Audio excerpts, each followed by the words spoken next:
Assalamualaikum warahmatullahi wabarakatuh. Sampurasun nyanggakeun salampang wilujeng mugia urang sadayana aya dina Ginanjar kawilujengan kinulur karharjaan sareng salamina kenging pangaping pangjaring di Gusti Nulas asih. Amin. Tepang deui sareng agan nya warginya dina dongeng Sunda tapi nyalag segmen carita pondok warginya supaya gampil teu panjang teu ngayai teuing kitu tah di poro anggeusna dina sakali rintakan. Sayogikeun siapkeun yeuh kopi sareng lalawuhna utamikeun kopi sangrai lalaki di gelung tah di Majalengka warginya sohor kopi naraos. Danget ieu agan bade nyarioskeun ngadongengkeun ngalalakonkeun Sigelo Anyar.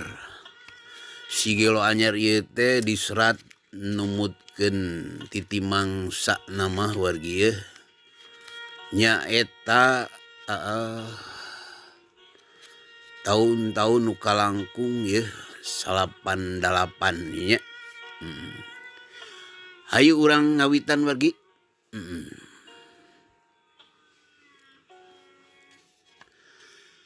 Di terminal harita teh bahasa kuring reka bandungkeun kira-kira 8 urang jalma keur ngariung-riung hiji lalaki sapantaran kuring.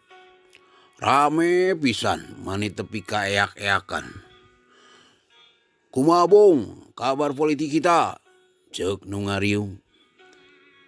Baik, baik-baik saja. Baik kumaha sakieu matak liurna? Sawareh ngengklokan tilelep meureun.